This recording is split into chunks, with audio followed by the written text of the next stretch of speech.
Ne rejouez pas à Zelda Breath of the Wild cette année en attendant sa suite. Généralement, quand on est impatient qu'un nouveau jeu sorte, on est tenté de se faire une rétrospective de la série en rejouant aux épisodes précédents. Ça permet de se rappeler comment la série a évolué, mais aussi de prendre son mal en patience. Sachez que dans certains cas, ça peut être contre-productif de faire ça, et vraiment réduire l'amusement que tu aurais pu avoir sur le nouveau jeu si t'avais juste patienté sagement.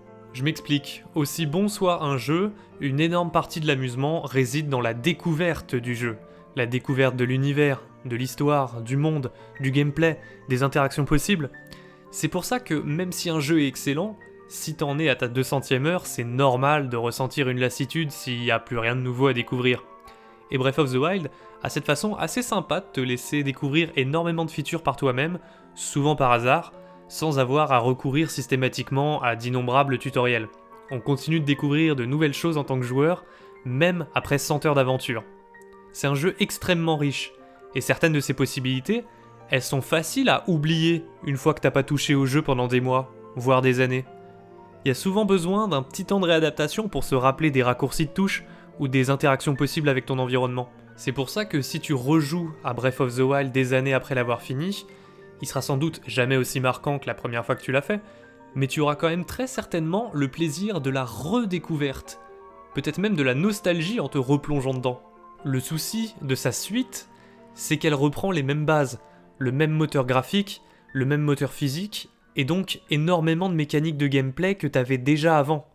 Bien sûr, il y aura plein de nouveautés, mais si tu rejoues à Breath of the Wild cette année, le plaisir de la découverte, tu ne le trouveras que dans les nouveautés. Ça met déjà beaucoup plus de poids sur les petites épaules du nouvel épisode. Alors que si tu ne rejoues pas à Breath of the Wild, c'est la double découverte qui t'attend avec sa suite. T'en auras plus pour ton argent, tu le trouveras sûrement plus marquant, puisque tu redécouvriras aussi une partie de Breath of the Wild grâce à lui. Ce qui ne sera pas le cas si tu y as rejoué une centaine d'heures un mois avant. C'est pour ça que le degré d'appréciation d'un jeu est aussi relatif entre deux joueurs. Ça m'étonnerait pas qu'un fan absolu de Breath of the Wild, qui le torche dans tous les sens, tous les ans, ait développé un tel affect que même s'il aime sa suite, il continuera de vous dire « Non mais le premier reste le meilleur, il a un petit truc en plus que sa suite n'a pas ». Alors qu'un jeune de 12 ans, qui n'avait pas l'âge d'apprécier Breath of the Wild il y a 5 ans, s'il découvre la série cette année avec le nouvel opus, c'est très probable que ça devienne son jeu préféré. Et si après coup il joue au précédent Zelda, ça m'étonnerait pas qu'il les trouve tous sympas, mais un peu fades en comparaison. Je pense que le meilleur scénario possible, c'est d'avoir fini Breath of the Wild début 2017, de ne pas y avoir retouché pendant 5 ans, et de se plonger dans sa suite, frais et pimpant, en ayant oublié déjà la moitié des possibilités. Le temps fait des miracles, ça serait dommage de tout gâcher en faisant une mini-overdose avant même la sortie d'un jeu. Par exemple, j'ai un ami qui, avant de se faire The Witcher 3, a saigné comme jamais les 2 premiers épisodes juste avant. Résultat, quand il s'est mis dans le 3, il avait déjà plus la même motivation de se réinvestir autant une 3e fois en si peu de temps dans une expérience similaire. Dans ce cas-là, vaut mieux juste laisser passer un peu de temps. Un autre exemple, Forza Horizon, vu que j'ai rejoué à tous les épisodes il y a quelques mois, vous le savez, chaque épisode est meilleur que le précédent, c'est indéniable. Mais chaque jeu apporte tellement peu de nouveautés par rapport au précédent, qu'au final, le plus marquant, ça sera probablement le premier auquel tu as joué. Celui où il y a eu la plus grosse part de découverte.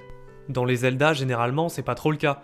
Twilight Princess est assez différent de Wind Waker, Skyward Sword est très différent de Twilight Princess, et Breath of the Wild, c'est l'opposé de Skyward Sword. Assassin's Creed, en revanche, c'est le contraire. À faire de nouveaux épisodes aussi souvent, t'as presque l'impression de refaire le même jeu à chaque fois. C'est pour ça qu'on aurait pu craindre une vulgaire suite facile quand on a vu Majora's Mask reprendre le même moteur qu'Ocarina of Time.